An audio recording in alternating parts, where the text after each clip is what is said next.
இந்த வருஷம் புதுமுக இயக்குனர்களுக்கு ஒரு மிகப்பெரிய வரப்பிரசாதம். ஏன்னா நம்ம மிகப்பெரிய ஜாம்பவான் டைரக்டர்னு நம்பிக்கிட்டு இருந்த எல்லாருமே இந்த வருஷம் மக்களை பெருசா கவர்ந்தாங்களா, மக்களோட ரசனைக்கு தீனி போட்டாங்களா அப்படின்னு கேட்டீங்கன்னா இல்ல. ஏன்னா இந்த வருஷம் பெரிய பெரிய இயக்குனர்கள்லாம் பெருசா எல்லாரையும் கவரல அப்படிங்கிறது தான் உண்மை. அதையும் தாண்டி இந்த வருஷம் மிகப்பெரிய வெற்றி படங்கள், மிகப்பெரிய அளவுல விமர்சனம் வந்த படங்கள், இது எல்லாமே புதுமுக இயக்குனர்களோட படங்கள் தான். அதுல டாப் 10 தரவரிசையை தான் பார்க்க போறோம். அதுல என்ன படம் எந்த பொசிஷனை பிடிச்சிருக்கு அப்படிங்கறத இந்த வீடியோல பார்க்கலாம். சோ அதுக்கு முன்னாடி நம்ம சேனலை நீங்க சப்ஸ்கிரைப் பண்ணல பண்ணிடுங்க, பக்கத்துல இருக்க பெல் ஐகானை பிரஸ் பண்ணிடுங்க. வாங்க வீடியோக்குள்ள போலாம்.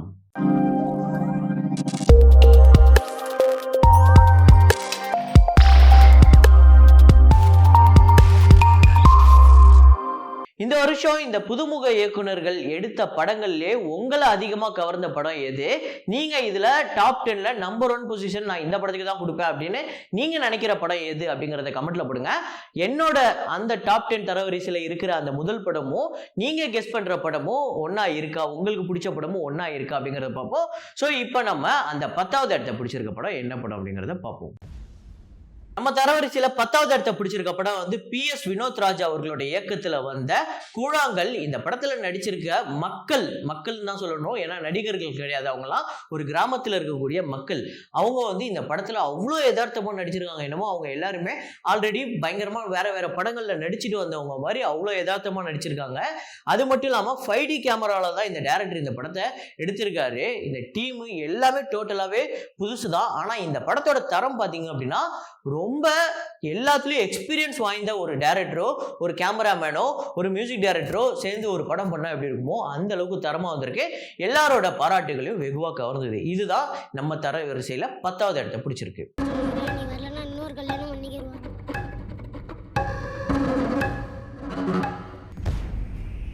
9வது இடத்தை பிடிச்சிருக்க படம் ஹரிஹரன் ராம் அவர்களுடைய இயக்கத்துல ஜோ. ஸோ கிட்டத்தட்ட ஒரு சில வருடங்களாக ஹீரோவா களம் இறங்கி ஒரு வெற்றி படத்தை கொடுக்கணும் அப்படின்னு சொல்லிட்டு ரியோராஜ் நிறைய படங்கள் ஹீரோவா நடிச்சிருந்திருக்காரு. ஆனா அவருக்கு திரையில ஒரு மிகப்பெரிய வெற்றி படமாகவும் ஒரு லாபகரமான படமாகவும் அமைஞ்சிருக்கு ஜோ. அது மட்டும் இல்லாம இளைஞர்களோட மனசை வெகுவா இந்த படம் கவர்ந்திருக்கு. அதனால இந்த படம் இந்த லிஸ்ட்ல 9வது இடத்தை பிடிச்சிருக்கு. லைஃப்ல இனிமே நீ இல்லவே இல்ல. அதுக்கடுத்ததான் 8வது இடத்தை பிடிச்சிருக்க படம் ராம்குமார் பாலகிருஷ்ணன் அவர்களோட இயக்கத்துல MS பாஸ்கர் அப்புறம் ஹரிஷ் கல்யாண் இவங்க 2 பேருக்கும் நடக்கக்கூடிய ஒரு கிளாஷ் தான், ஈகோ கிளாஷ் தான். ஒரு நார்மலான ஒரு சின்ன சப்ஜெக்ட் தான் இந்த படமே. என்னன்னா ஒரு வீடு, வாடகை வீடு, மேலேயும் கீழே இருக்காங்க. அவங்க 2 பேருக்குமே கார் இருக்கு, ஒரே ஒரு கார் பார்க்கிங். அந்த கார் யாரு நிப்பாட்ட போறாங்க அந்த கார் பார்க்கிங்லங்கிறது தான் இங்க ஈகோ கிளாஷ். இதை ஒரு ஈகோ கிளாஷா மட்டும் இல்லாம பயங்கர சஸ்பென்ஸ் த்ரில்லரா கொண்டு போயிருக்காங்க. டைலாக்ல இருந்து இந்த படத்துல ஸ்கிரீன் பிளேல இருந்து ஸ்டோரியில இருந்து நடிப்புல இருந்து எல்லாமே தரமா ஒர்க் அவுட் ஆயிருக்கு. இந்த படம் ஒரு வெற்றி படமாவும் அமைஞ்சிருக்கு. சோ இந்த லிஸ்ட்ல ஹரிஹரன் பாலகிருஷ்ணன் அவர்களுடைய இயக்கத்துல பார்க்கிங் 8வது இடத்தை பிடிச்சிருக்கு. நீ முதல்ல வண்டியை வெளியேடு, இனிமேல் உன் வண்டியை நீங்க நிறுத்தக்கூடாது. ஹலோ, நான் அதுக்கு தெருவில் நிறுத்தணும். அதுக்கடுத்ததான் 7வது இடத்தை பிடிச்சிருக்க படம் NS பொன்குமார் அவர்களோட இயக்கத்துல AR முருகதாஸ் அவர்களோட தயாரிப்புல வந்த படம். கௌதம் கார்த்திக் நடிச்ச ஒரு அருமையான படம், என்னோட மோஸ்ட் ஃபேவரட் அப்படின்னு சொல்லுவேன். ஆகஸ்ட் 16, 1947 இந்த படத்தோட இந்த ஒன்லைனே பயங்கர சுவாரஸ்யமானதுங்க. என்னன்னா இந்த நாட்டுக்கு 1947 ஆகஸ்ட் 15ஆம் தேதி சுதந்திரம் கிடைக்குது. ஆனா ஒரே ஒரு கிராமத்துக்கு மட்டும் அந்த சுதந்திரம் ஒரு நாள் டிலேவா கிடைச்சதுன்னா அதனால என்ன நடக்கும், அதனால அந்த கிராமத்துல இருக்க மக்கள் எந்த அளவுக்கு பாதிக்கப்படுறாங்க அப்படிங்கறத பயங்கர சுவாரஸ்யமாவும் பயங்கர சினிமாட்டிக்காவும் காமிச்சிருப்பாங்க. உண்மையிலே ஒரு தரமான படம். கௌதம் கார்த்திக் அவர்களோட கெரியர்லேயே one of the best movie அப்படின்னு நான் சொல்லுவேன். ஸோ இந்த NS பொன்குமார் யார் அப்படின்னு பார்த்தீங்கன்னா இதுக்கு முன்னாடி நம்ம இவரை திரையில பார்த்துருக்கோம்.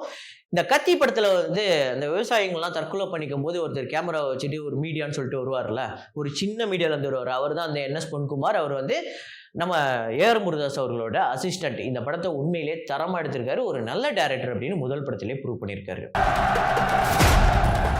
நீயும் இங்கே என் கூட இருந்துரு. எனக்கு அந்த மாதிரி என்னமே இல்லைன்னு சொல்றேன்.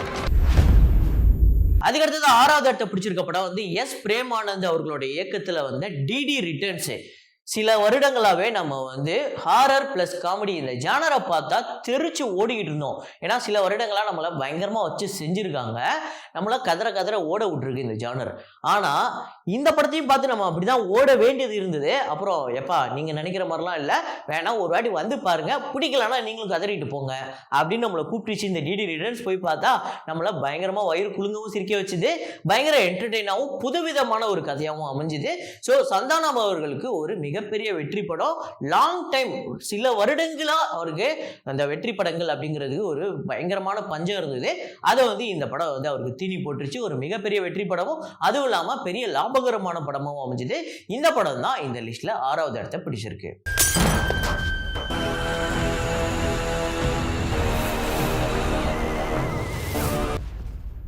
ஸோ அதுக்கடுத்து 5வது இடத்தை பிடிச்சிருக்க படம் வந்து எஸ்.யு. அருண்குமார் அவர்களுடைய இயக்கத்தில் வந்த சித்தா. ஸோ சித்தார்த் அவர்களோட தயாரிப்பில், சித்தார்த் அவர்களோட நடிப்பில் வந்து ஒரு மிகப்பெரிய அளவில் பேசப்பட்ட ஒரு படம். இந்த படம் ஆக்சுவலாக நிறையா சைட்ஸில் பார்த்தீங்க அப்படின்னா நம்பர் 1 பொசிஷனை கொடுத்துருக்காங்க. நம்ம எதுக்கு 5வது பொசிஷன் கொடுத்துருக்கோம் அப்படின்னா, எனக்கு இந்த படம் ரொம்ப பிடிச்ச படம், ரொம்ப பர்சனல் ஃபேவரட். ஆனால் இந்த படத்தில் சில காட்சிகள் அப்படிங்கிறது ரொம்ப கனத்த இதயமாக நம்மளை ஆக்கிடும். ஸோ அதுக்காக சில காரணங்களுக்காக இதை 5வது பொசிஷன் நான் கொடுத்துருக்கேன். ஸோ இருந்தாலும் இது ஒரு தரமான படம், இந்த வருஷத்தில் ஒரு மிகப்பெரிய ஹிட்டான படம், லாபகரமான ஒரு படமாகவும் அமைஞ்சது. எஸ்.யு. அருண்குமார் அவர்களோட இயக்கத்தில் வந்து சித்தா இந்த லிஸ்ட்ல 5வது பொசிஷனை பிடிச்சிருக்கு. போற மாதிரி தான் இருக்கு, தெரிஞ்சவனா தான் இருக்கணும். நீ ஏண்டா சுந்தரியா தனியா விட்டு போன? அதுக்கு அடுத்ததான் 4வது இடத்தை பிடிச்சிருக்க படம் வந்து கணேஷ் கே பாபு அவர்களோட இயக்கத்தில் வந்த டாடா. ஸோ கவின் அவர்களுக்கு போன படம் லிஃப்ட் ஓடிடியில் ஒரு மிகப்பெரிய வெற்றி படமாக அமைஞ்சது. ஒரு பயங்கரமான நடிப்புமே அந்த படத்தில் வெளிப்படுத்தியிருந்தாரு. கிட்டத்தட்ட இந்த படத்துலையுமே ஒரு நல்ல நடிகர் அப்படிங்கிற ஒரு பேரை எடுத்திருந்தாரு. அந்த குழந்தைய வச்சுக்கிட்டு அவங்களுக்கு அதான் அவங்க ஒய்ஃப் அவர் பிரிஞ்சு போனதுக்கப்புறம் அந்த குழந்தைய எப்படி கஷ்டப்பட்டு வளர்க்குறாரு, அவர் எப்படி ஒரு 10 வயசு வரையும் வளர்த்து கொண்டு வந்துருவாரு, அதெல்லாம் எப்படி வளர்த்து கொண்டு வந்தாரு. அவரோட ஃப்ரெண்டு கேரக்டர் ஒன்று இருக்கும், ரொம்ப பயங்கர என்டர்டெயினாக கொண்டு போயிருப்பாங்க. அதே நேரத்தில் அந்த லவ் போர்ஷன்ல இருந்து அந்த குழந்தை போர்ஷன்ல இருந்து அதுக்கப்புறம் இவர் ஒரு பயங்கர ஆட்டிடியூட் காட்டுற ஒரு பர்சனாக மாறிடுவாரு. இது எல்லாமே பயங்கர ரசிக்கும்படியா இருந்தது, ரொம்ப புதுசாகவும் இருந்தது. அதனால தான் இந்த படம் வந்து மக்களை பெருசா கவர்ந்தது. இந்த படம் தான் இந்த லிஸ்ட்ல 4வது இடத்தை பிடிச்சிருக்கு. இந்த ஆட்டிடியூட் மாதிரிலாம் என்கிட்ட காட்டாது. அதுக்கடுத்ததான் 3வது இடத்தை பிடிச்சிருக்க படம் வந்து விநாயக் சந்திரசேகரன் அவர்களுடைய இயக்கத்தில் வந்து குட் நைட். மணிகண்டன் அவர்களோட நடிப்பில் வந்து ஒரு மிகப்பெரிய வரவேற்பு, மிகப்பெரிய வசூல் எடுத்தது, மிகப்பெரிய லாபகரமான ஒரு படமாகவும் அமைஞ்சுது. அதாவது சமீப காலமாக காமெடி திரைப்படங்களுக்கு மிகப்பெரிய பஞ்சம் இருந்தது. அதுக்கு என்ன காரணம் அப்படின்னு பார்த்தீங்கன்னா, காமெடி திரைப்படங்கள் பெரிய அளவில் மக்களை கவரவும் இல்லை, பெரிய அளவில் வியாபாரமாகவும் இல்லை. ஸோ இந்த படம் ரெண்டுத்தையுமே பண்ணிச்சு. மணிகண்டன் அவர்களோட கெரியர்லேயே ஒரு முக்கியமான திருப்பு முனையாக அமைஞ்சது இந்த படம் வந்து ரெண்டுத்தையுமே பேலன்ஸ் பண்ணியிருப்பாங்க. ஒரு சின்ன அந்த கொரட்டை அப்படிங்கிற ஒரு விஷயத்த காமெடியாகவும் ஹேண்டில் பண்ணியிருப்பாங்க, அதே ரொம்ப எமோஷனலாகவும் ஹேண்டில் பண்ணியிருப்பாங்க. இது ரெண்டுத்தையுமே ரொம்ப ஈக்குவலாக ஹேண்டில் பண்ண இந்த டைரக்டர் தான் இந்த லிஸ்ட்ல 3வது இடத்தை பிடிச்சிருக்காரு. வாழ்க்கையில் சில முடிவுகள் எடுக்க கஷ்டமாக தான் இருக்கும், அப்போதான் ஃபியூச்சர் நல்லா இருக்கும். ஸோ அதுக்கடுத்ததான் 2வது இடத்தை பிடிச்சிருக்க படம் வந்து விக்னேஷ் ராஜா அவர்களுடைய இயக்கத்தில் வந்து போர் தொழில். சமீப காலத்தில் அதாவது ராட்சசனுக்கு அப்புறம் அப்படின்னு சொல்லலாம், அந்த மாதிரி ஒரு இன்வெஸ்டிகேஷன் கிரைம் த்ரில்லர் நம்ம பார்த்து ஐயோ அடுத்து என்ன நடக்க போகுதுன்னு தெரியலையே அப்படின்னு நம்ம பதக்க வைக்கிற சில காட்சிகள் இந்த படத்தில் இருக்கும். ராட்சசனுக்கு அப்புறம் அந்த மாதிரி ஒரு படம் அமைஞ்சது போர் தொழில். இந்த படம் பெரிய அளவில், அதாவது ஓப்பனிங் சாதாரணமாக இருந்து போக போக போக போக பெரிய கலெக்ஷன் எடுத்தது. 2வது வாரம் 3வது வாரம்லாம் பெரிய கலெக்ஷன் எடுத்தது, மிகப்பெரிய வசூல் எடுத்து மிகப்பெரிய லாபகரமான படமாகவும் அமைஞ்சது. அது மட்டும் இல்லாம இந்த படத்துல சரத்பாபு ரோல் இருக்குல்ல, அதாவது காலங்காலமா சரத்பாபுவை நம்ம பயங்கர ரொம்ப சாஃப்டான ரோல்ல தான் பார்த்துருக்கோம். அவரை கொண்டு வந்து வச்சு அவரை பார்த்து பயப்படுற அளவுக்கு இந்த டைரக்டர் சில விஷயங்கள் பண்ணியிருப்பாரு. அதுதான் இந்த டைரக்டரோட சாமர்த்தியத்தனம் அப்படின்னு நான் நினைக்கிறேன். பயங்கரமான ஒரு விஷயம். அது மட்டும் இல்லாம இந்த படத்துல ரொம்ப சூப்பரான அந்த இன்வெஸ்டிகேஷன் மூமெண்ட்லாம் இருக்கும். ஸோ 2 பேருமே வேற ஆட்கள். அதாவது சரத்குமார் பார்த்தீங்க அப்படின்னா வேற மாதிரி ஒரு இன்வெஸ்டிகேட் பண்ணக்கூடிய ஆளு, அதே மாதிரி அசோக் செல்வன் அவர் வேற மாதிரி இன்வெஸ்டிகேட் பண்ணக்கூடிய ஆளு. இவங்க 2 பேரும் ஒரே கேஸை ஹேண்டில் பண்ணா எப்படி இருக்கும், அதுல அசோக் செல்வன் எப்படி ஹேண்டில் பண்றாரு, எப்படி வந்து சரத்குமார் ஹேண்டில் பண்றாருங்கிறத ரொம்பவே சூப்பரா காமிச்சிருப்பாங்க. இந்த படம் ஒரு சூப்பர் டூப்பர் ஹிட். இந்த படம் தான் இந்த லிஸ்ட்ல 2வது இடத்தை பிடிச்சிருக்கு.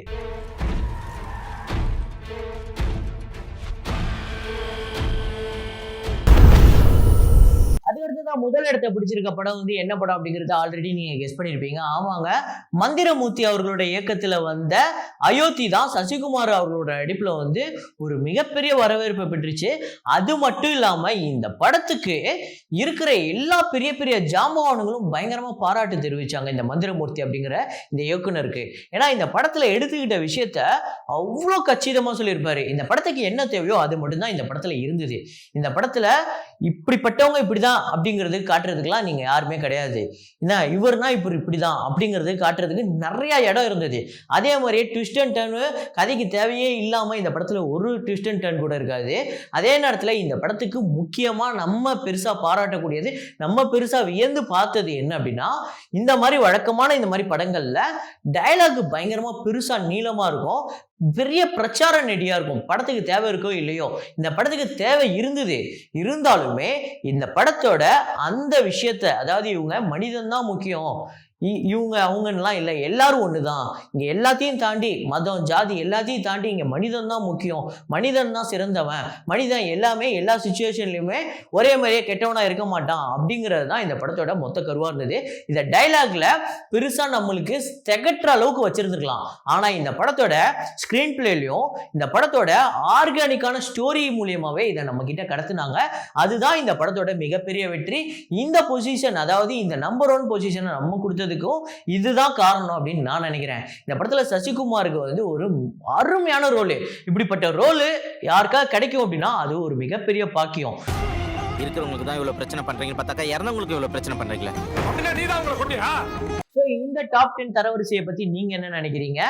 இந்த 10 புது இயக்குனர்கள்ல உங்களை பயங்கரமா கவர்ந்த இயக்குனர் யாரு? நீங்க இந்த லிஸ்ட் இல்லாம நான் ஒரு லிஸ்ட் சொல்றேன், அதுல நம்பர் 1 இந்த படம் தாங்க அப்படின்னு நீங்க சொல்ற படம் என்ன அப்படிங்கறத கமெண்ட்ல போடுங்க. இதே மாதிரி ஒரு வீடியோல மீண்டும் நான் உங்களை சந்திக்கிறேன். Signing off Rahman.